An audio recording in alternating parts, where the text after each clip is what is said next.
Welcome to Money Tips. Here's a slightly controversial question for you today is, do women marry men for money? Well, absolutely. In some cases, not all cases, but I've seen it myself.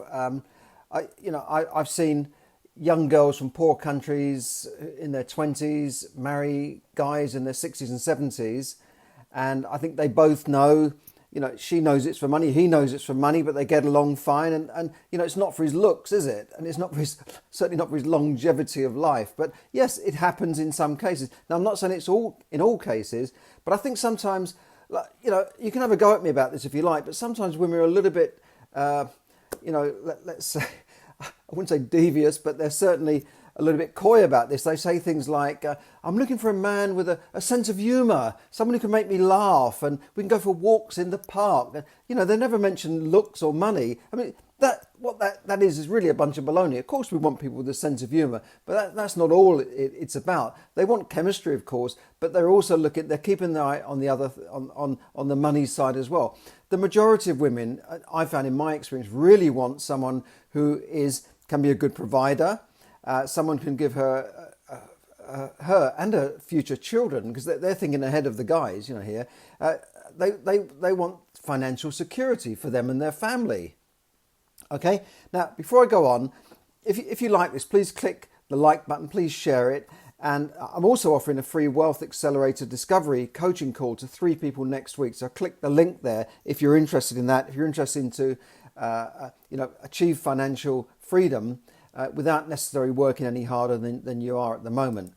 Now, getting back to this, have you ever watched those David Attenborough great natural history documentaries, right? David Attenborough, and he always shows, these people, these tribes, and these animals in this kingdom, this pride of lions, and they always says things like, the female of the species wants the strongest male, right? And we know this. They want to mate with the leader of the pack, so that the strongest male gives them the strongest cubs, and will protect them against other males and marauding males from other packs and other herds, and the male wants the strongest lioness, right? But to give it's a natural instinct. It's just animal instinct. And in the modern world, we often forget that how much our animal instincts actually plays a part in these choices. Now, in Asian cultures, women absolutely marry for money and security.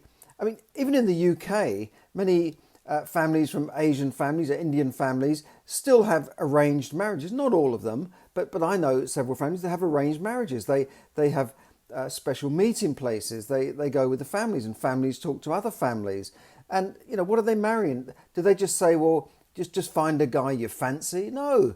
They marry according to financial status. Class, absolutely. Class comes into it. In Indian cultures, they have many castes, they call them. And class absolutely comes into it. They know from their person's name what class they are. Are they a Patel? Are they this? Are they a high class, a low class? They know this absolutely.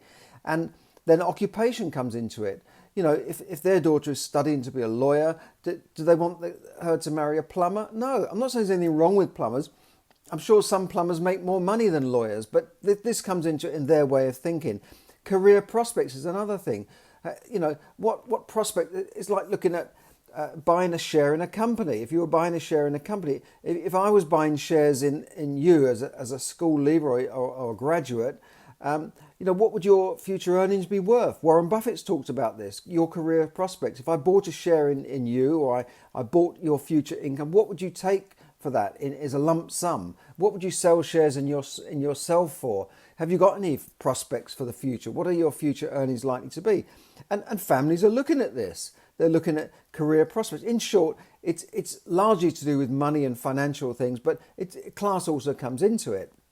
And guess what? These arranged marriages are far more likely to be successful than the Western method of getting married and meeting someone in a pub or a club, or just randomly bumping into someone at work and just say, oh, he seems like a nice guy, we'll get married.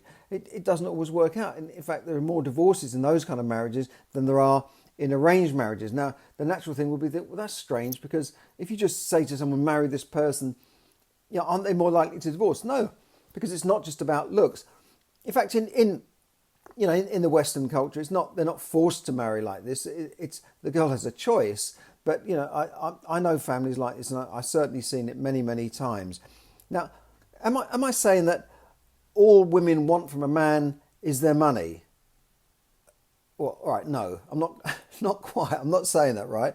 But money definitely plays a part, right? And as I said, it is instinctive. Now, of course, you would also say, well, women are increasingly becoming more successful than men in the workplace, and they have their own money, and that's true. Many women are not getting married until they're in their 30s because they're pursuing their careers, and they're definitely moving up the ladder. When I had a business, a physical business, I employed more women than men because they worked harder, they were smarter, they were more loyal, and they didn't have their own agenda, and they could communicate with people better than men. It's just that was just the way it was. And I tried different ways I tried employing more men, and I found that women were better.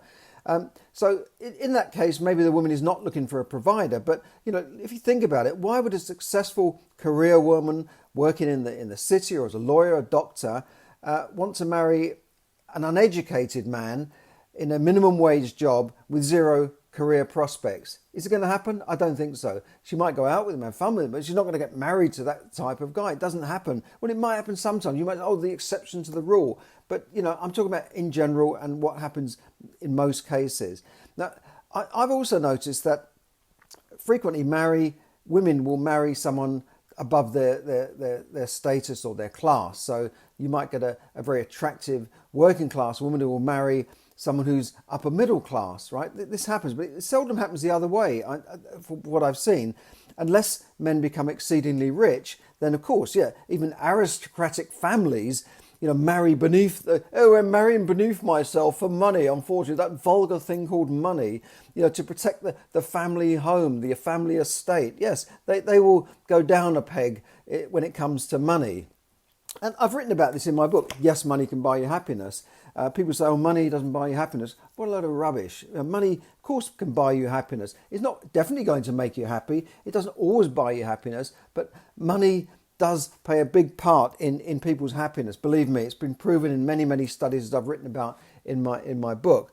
Now, there was a bright young girl. Let me tell you a story. A bright young girl who come from a middle-class family, a well-to-do family, but her parents had kind of risen through the ranks. They didn't have this aristocratic history, and the parents become very successful and built up enough money and wealth in order to send their children and this young lady to a top private ladies' school. I think it might have been Marlborough College. Now, we call it private, but in reality, they call it public school. It's a public school, but actually it's a private school. Don't ask me why that is, but it's a private fee-paying school. I guess you might have to pay £20,000 to £30,000 a year to send them as a day pupil. So they had money, this family, but they certainly weren't aristocratic. Now, she had big dreams, and apparently the story goes that she told her friends that she wanted to marry a prince. Now, a lot of girls say, I want to marry a prince, but this wasn't a pipe dream. This was a goal, right? And it wasn't just any old prince. Now, this was a substantial leap, right? Because seldom is someone who is middle class and what's probably known as a commoner likely to marry someone who's in royalty or aristocrat. So it's a big jump, right? But she didn't want to marry just any old prince. She had her sights set on the future King of England, Prince William. Her name was Catherine, otherwise sometimes known as Kate, right? The commoner, not of royal blood. Now, what happened then? She somehow managed to end up in the same university as Prince William, and the rest is history. We know the story. I was in the mall when they got married and drove down the mall. I saw Kate just waving out of a carriage as she went by. I still got this picture. It was almost like watching those old Victorian early films, and you see this woman go like this, and she's just looking out the carriage like that. Yeah. So I was there. So the rest is history. But she had a goal, and it's really funny that Prince William's mother, Princess Diana, right? She also, from a young age, wanted to marry a prince. She wanted to marry Prince Charles. Isn't it strange? Isn't that story strange? I just thought I'd throw that in.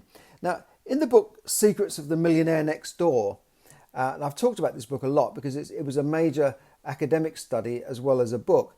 The author studied the effects of marriage on wealth. And we know how, say, a divorce can be pretty damaging to your wealth, right? But they studied this, and they studied how marriages work. This is obviously in America. But in particular, they looked at women who specifically set out and had a goal to marry a doctor. Now, the story goes that, in the studies they made, that the mothers had groomed them from young and said, look, marry a doctor, don't just marry any old guy that you meet in high school, because if you marry a doctor, you'll never have to work again.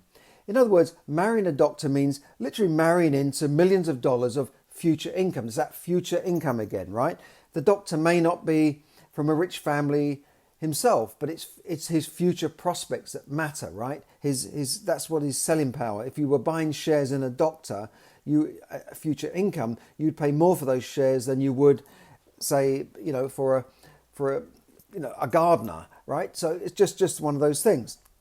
So they knew that if they were marrying a doctor, there was millions of dollars of future income, a nice house, a safe neighborhood, membership of the country club, financial security, because doctors has that, almost guaranteed financial security, and this would be for her and her children. So the doctor could give them many, many things that marrying, say, someone who's not a doctor or doesn't have that future income could not, right? Now, yeah, of course, if she married a successful business person, yeah, you could also get those things. But this was a specific goal that they had to marry a doctor, right? Now, one of the women in the study even told the authors that she went to medical school for a couple of years. She had no intentions of becoming a doctor, but she went to medical school specifically to meet a doctor. And she quit medical school as soon as she had literally hooked her prey, right? Now, that's okay. I mean, I like the fact that Americans and Asians are much more direct about these things, and they talk more openly about money.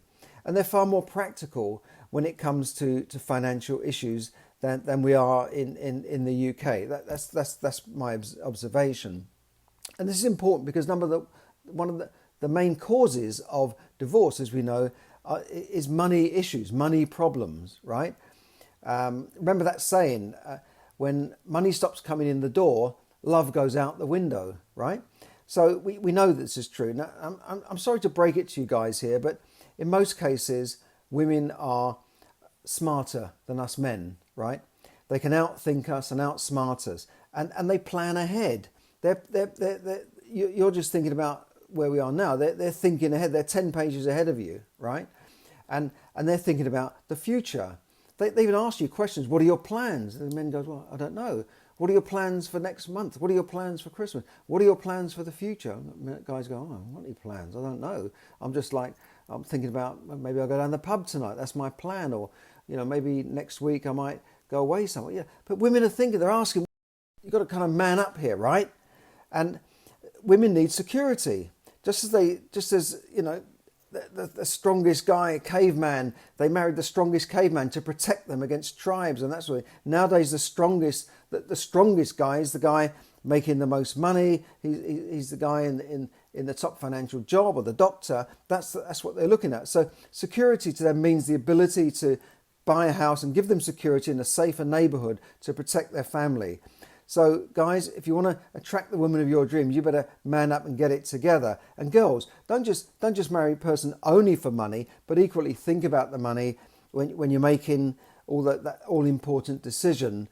Because you might come to regret it later on in life. I probably sound like your dad here, but as I said, when money stops coming in the door, love goes out the window very, very quickly. So look, if you've enjoyed this and found it helpful, like and share it with your friends. Do follow me on social media, because this gives me more traction with the algorithms to share more free content with everybody.